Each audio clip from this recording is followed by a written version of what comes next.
save those stories because who can tell our story better than ourselves?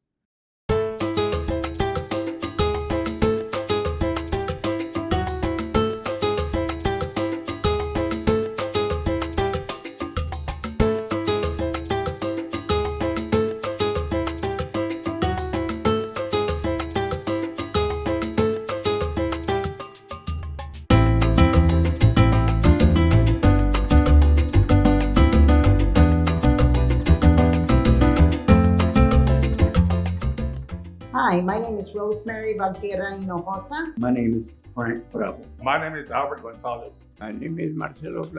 My name is Albert Valtierra. Pike Park has been a central focal point of the Mexican American community, not only in Little Mexico, which no longer exists, but throughout Dallas and even outside of Dallas, people have come to Pike Park in Little Mexico. It's a park that is our history. And I get sad thinking about where it is today based on where it was 40, 50 years ago.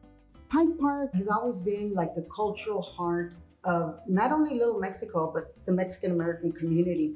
It's where people gathered for fiestas beginning in the early 1900s, but also in later years, like let's say the 60s, 70s, and even into recent times, it's where people came together, not just for fiestas and so forth, but to gather, to plan and discuss and vent when certain events and activities happen to the Mexican American community, injustices and so forth.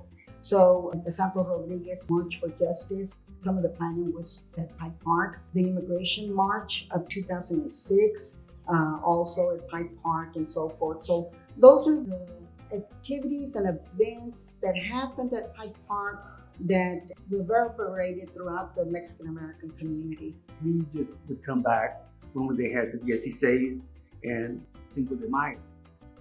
What really sticks in my memory is you would see these trucks pulling up. These were musical groups and dance groups that were coming in from Mexico. And they were starting to get ready, and then everybody would be putting up their stand. But our parents always taught us about this is the neighborhood we grew up in. This is part of your cultural roots. We've learned from a very young age, even though we didn't live there ourselves, we would always come back to the neighborhood. Oh, wow. I must have been in the 5th grade. I was attending St. Anne's Catholic School. I signed up to play football. And that's where we practiced. Pike Park used to be probably a couple of hundred yards away from where I lived. I lived at the 1807 Avila Plaza, Little Mexico Village. So it wasn't very far for me to walk over there. And that's where I learned to play football, learned how to play basketball, baseball, and even a little boxing. So my memories are of the little kid, enjoying myself there. And as I was growing up, I spent more time there playing games. And then also I remember the carnivals, the jamaitas that they used to have there, Cinco de Mayo and all that. And as I got older, I started volunteering to work booths, fundraisers, As I got older, I was working. I used to be a member of the Dallas Central Lions Club, and we used to sell tamales at those deals. So I was always involved with a park in one way or the other. I didn't live in Little Mexico where Pike Park was located, but my earliest memory is actually when my parents used to take us to Little Mexico because they wanted to go and buy Mexican ingredients that were available in the Mexican stores in Little Mexico. And so we'd go to Luna's Tortilla Factory to get masa for tamales, and we'd go to Hernandez store to get the Mexican ingredients. And we'd also go to a bookstore nearby that had newspapers and tabloids from Mexico. And so I remember my father always getting the La Policía, which were gross pictures of crime scenes and so forth. But he'd also get me some Mexican comics. And so that's how I learned to read. I've always had a special affection for Pike Park, even though I was not from that area. To me, it meant a lot because that way we stay out of trouble.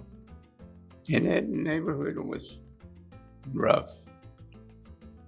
And they always ask me, how come you go walk at night with a bat on your hands? You never know what's going to be over there. And I used to walk through the alleys, and I no light. And that's it. Only thing you could hear was the dogs barking at you and run. And long time ago, my mother used to have a stand there. She make enchiladas, tostadas compuestas, tacos. She was a very good cook. That's the memories that I have from there. When I got interested in history, I started going back thinking, who am I? Where did I come from? Where am I going with this, And I saw our history of Pike Park, and I saw how it first used to be a Jewish community. Little Mexico used to be Little Jerusalem, and then it switched over to Little Mexico. And the older generation, like my grandparents' generation, or they used to say an old saying, they could walk from Little Jerusalem to Little Mexico in 2 blocks because it was that kind of deal, So I remember in stores owned by the Jewish community. I left Dallas late 60s because I couldn't find a job here. Okay? And when I was gone, they picked up Pike Park. That gazebo you saw over there, that wasn't there. That used to be a basketball. And it led to the building. In front of the building was a swimming pool. At that time, you wanted to go swimming. Couldn't.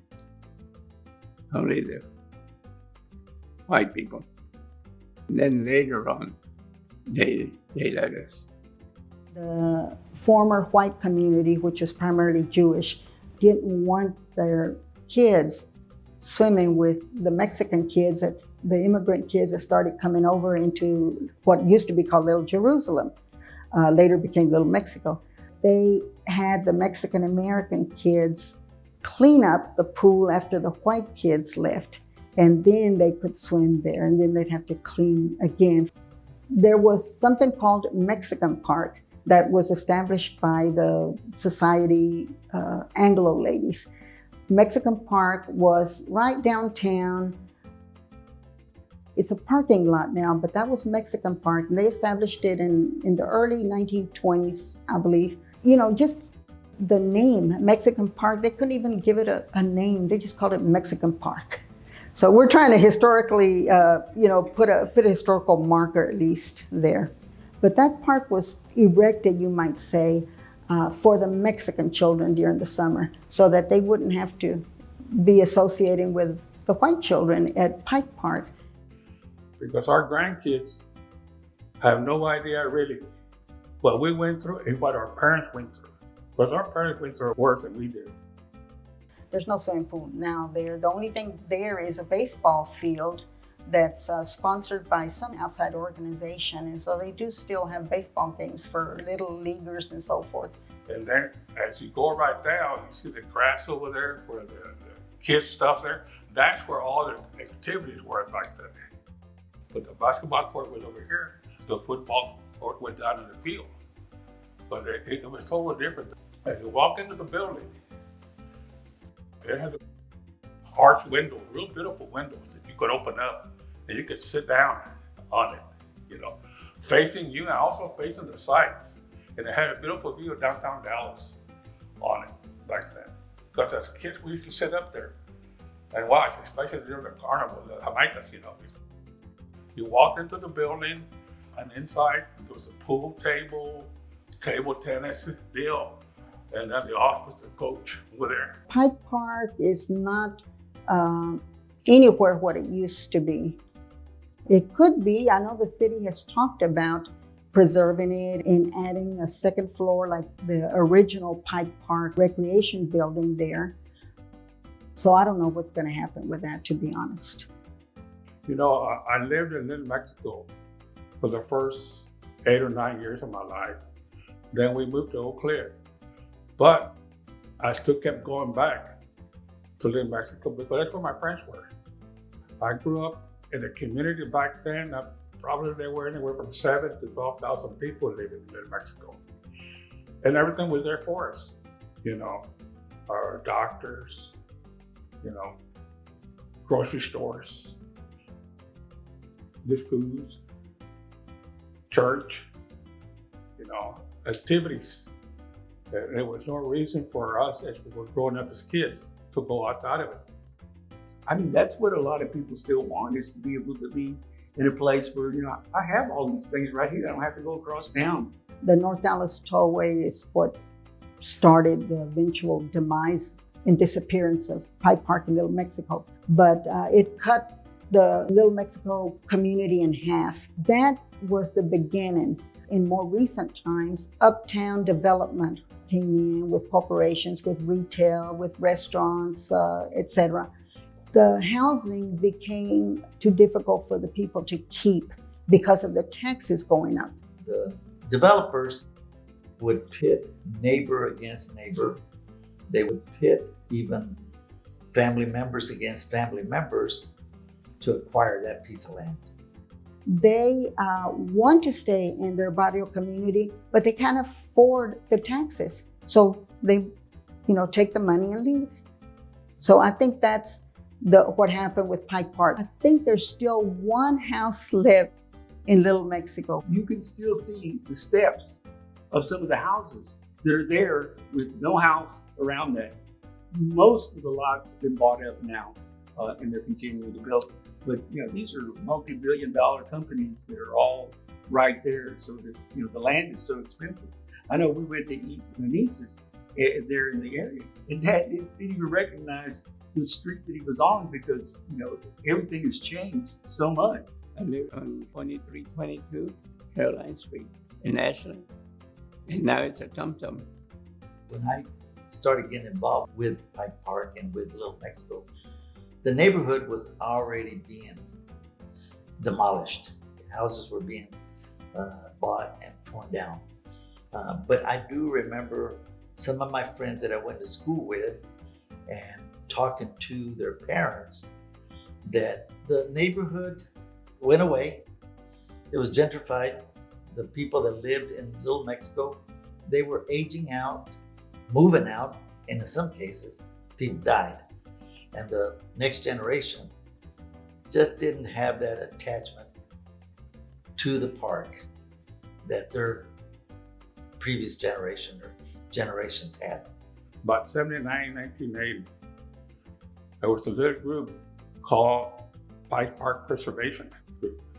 Our thing was to see what we could do to bring Pike Park back up because the city had abandoned it.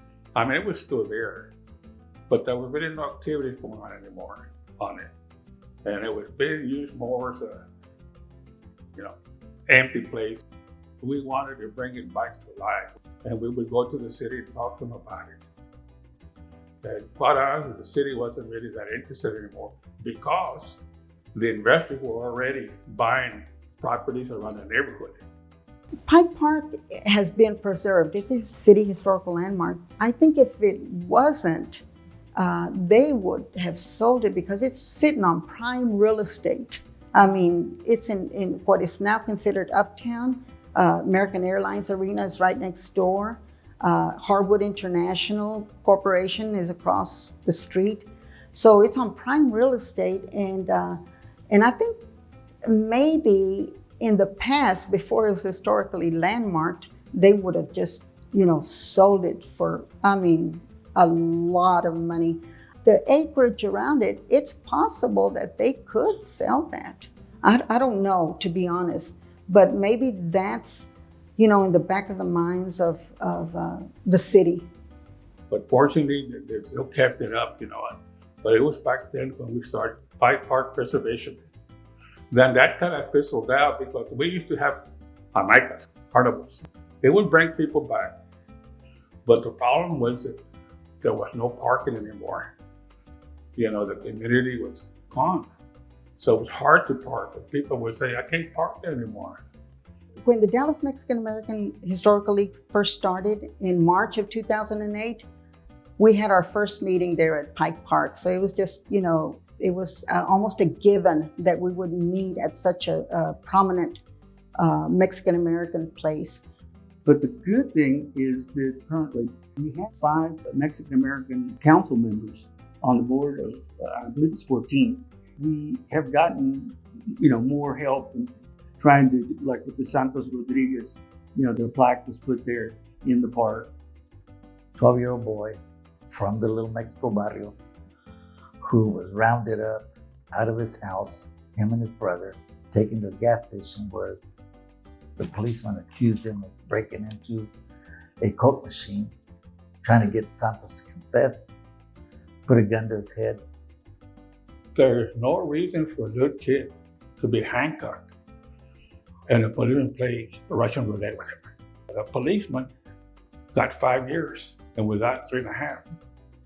So that was the one incident in our community that all factions of the community coalesced around this function. So it was a big protest march from Pike Park to downtown Dallas.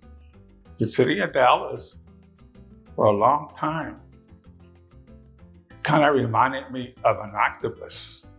Downtown was the head of the octopus and had tenants all over the city and they controlled everything. They controlled the business people, they controlled the communities, and they protected their own. Pedro Aguirre, the city councilman, Mexicano, that was on the city council when it happened. He said, Albert, I've been waiting for 40 years for somebody to ask me. He said, I remember waking up that morning, my wife was fixing breakfast and she said, you gotta hear this, they put the radio on. And Pedro lived 2 or 3 blocks from where this young man was living. And Pedro, oh my God, so he gets up and goes to City Hall. So I went into the chamber and the mayor was there, some of the city council people, but the people from the big stores, Neiman Marcus, Tashi, Singer Harris, all these big companies, they were all sitting around the table discussing how they're going to put this out to the city. They did not want the word riot use. They wanted to play it down. They didn't want the bad publicity. And Pedro raised his hand and they looked at him like, what are you doing here? Well, he was a city councilman. He said, where is the policeman? He said, he's home. He said, doesn't it have to go in front of a judge? You get arraigned. The judge went to the scene and they arranged him and sent him home. If that had been me, they'd have hauled me to jail and kept me there for a day or two before they put me in front of a judge. My dad always would tell me, somebody got to pick up the flag and run with it. My father was a World War II veteran. He saw things that he knew were wrong. And they're not going to stand it. Three River, Texas, there was a Mexicano, World War II veteran, killed overseas. They brought the body to town, and the town said, we don't bury Mexicans. So Dr. Hector Garcia from Corpus Christi started this American Sky Forum, which was a veterans organization of Mexicanos. And all over the state, my dad was part of it here in Dallas. And that's when they got involved. So the veterans came from World War II, and they decided this is enough. But we're going to start organizing and voting. Back then, you had to pay a poll tax to vote. So the organization, the GI Forum here in Dallas, what they would do, they'll go door to door signing people up. And if people didn't have the money, they pay out of their own pocket. You have to get people to vote, And that's how the civil rights of the Mexicanos started. We went back then. So the GI Forum has always been a leader on that. And I remember as a kid, the GI Forum guys would meet at the projects there, and I'd sit there and I'd listen to them. And I guess that's when I started thinking, as I grew up, stand up for what you believe in. But a long time ago, they didn't let us do anything, When you used to ride the bus, you sit in the rear. And then if you go drink water, whites and black. And we had to drink it from them. And I used to go back to the fight. And one time I had a fight downtown because of that. The policeman said, "I'm going to take you to jail." I said, "For what? I'm not drinking water like anybody else. I got rights too. My mother pays taxes." It was hard, you know. If somebody's racist, they're going to be racist. You're not going to change them. You know, we moved to Irving, and we were like one of the first families to move over into Irving. Going to high school, there was a handful of Mexican Americans, but the majority of the school was Anglo. And now I go back to that high school, and it's almost all Latinos. I mean, that has just totally turned around. And the same thing, I worked in the Dallas ISD for many years as an educator. And I saw it probably about 10, 15% of the population. We're up to 70, 75% of the kids in Dallas ISD are Latino. But that's happening in all the communities. You know, even the suburbs have changed completely, you know, and they know where the future's going with that. It's hard to make things go back in time. That's, you know, you can't do that. But there's been obstacles thrown the way of the community that just doesn't allow for fiestas to be there anymore. Back in the day, you could have a booth, a mom and pop booth selling enchiladas or, you know, any kind of taco plates. Well, the city of Dallas came in with their health department requirements and almost made selling food non-existent. After that happened, once I took the leadership of the Dallas Mexican American Historical League, I advocated for fiestas to return, realizing that we would never have 10 to 15,000 people at the fiesta anymore. But we just weren't able to make that happen. Honestly, we didn't do justice for this historical and iconic park. We should have pushed, advocated a little more. Some of the challenges have been with the city, you know, they've got their plans. I know we also had tried to reach out to Mark Cuban. We were trying to make it into a museum, a Mexican American museum. And we sat down and visited. Mark Cuban, the owner of the Dallas Mavericks, was interested in helping us. Where the baseball field stands now, he wanted to build his business office and his training center and everything for the Mavericks. And the city was willing to, but it was going to be like 10 or 12-story building. And the city said no. So that tore everything. Because Mark Cuban was willing to come and fix it back up. He even had an architect do everything on it. And that was the last I heard of anything, you know. But what I don't want to happen is for them to shut it down. So it's still, you know, it's still a work in progress. You know, you take a few steps forward and then one back now and then. But you know, you have to keep the struggle. Otherwise, you know, we lose that history. Although we wanted to preserve Pike Park, and it's still there, the city, in my opinion, has neglected it. It's an afterthought. You know, the city for a while closed the building. Then there were rumors that we're going to use it for homeless shelters. But that was just a rumor back then. And then we heard that they didn't know what to do with it. But they're using it as an IT center for the city of Dallas. We keep hearing that they want to bring it back up. Whether that happens, I don't know really. It brings a lot of memories for everybody. They were raised in there, you know. And what they're doing, you know, now, I'm glad they're doing something about it, you know. Because a long time ago, they let it go for a while, you know. With regards to Pike Park, I think we as a people, as a community, need to talk to the people that have the ability to make it happen, specifically city government. Whenever I meet a higher up with the city, I'm always asking them, what are you going to do about Pike Park? What do you want to do? Recently, and I say recently, last year, I talked to a higher up, and he says, what we'd like to do is put the second story back on the building that used to be there, from the 20s through about the 40s or 50s. He wants to have it built on there. Now they have to put that into a bond program. For me, when they told me that was music to my ears. So I don't know if they want to do that. It's just, I think some of that we have to push. You know, we as Mexican Americans have to be proud of who we are. But we've been here for more than 100 years, you know, so we have a history here in Dallas, and we want to make sure that history is preserved. Otherwise, they'll say we weren't here, that we were recent immigrants, and that there's nothing further than the truth. But I always tell my grandkids and my kids, don't forget who you are and where you came from.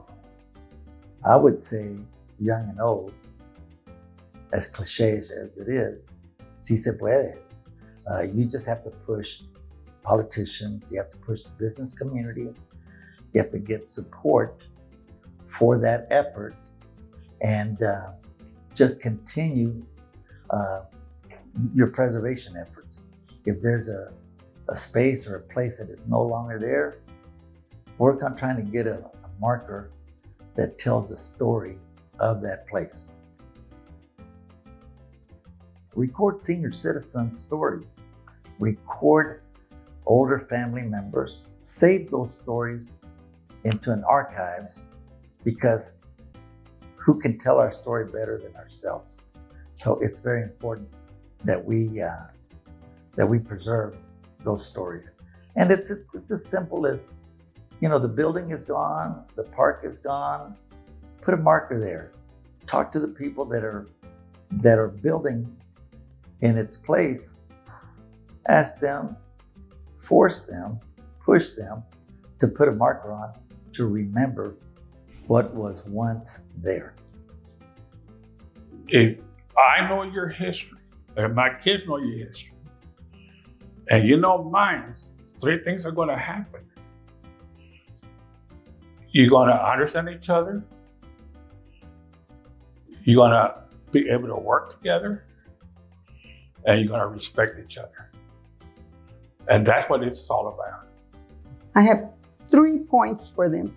First, learn and get educated about historical preservation and the history of underserved communities. Second, go and visit the communities. Take historical tours. If there's no historical tours available, become acquainted and learn about what the sites were or maybe still are in existence, and go and visit. Talk to people and learn about the sites and the community around them. And then third, become decision makers. Learn how to approach and sit on commissions and boards so that you can become a decision maker, have a voice in representing your community. That's where we have the power. So, for example, being on the City of Dallas Landmark Commission, I've been able to help historically designate some landmarks, some sites that are important to the Mexican American community. So that's what I want to help young people, to mentor them to do that. That's where it really counts. If something comes up, you will always stand up. When you know that there's something wrong about you or your heritage, stand up. Don't back down. They were letting history get away from us. You know, we Mexican people, we were raised there, you know. That's all we knew, you know. A lot of people say, no, Pike wasn't nothing. No, it's got history. See, they had the Cinco de Mayo, the dancing, and get-togethers. And that means a lot, you know. That if you let it go, that's it.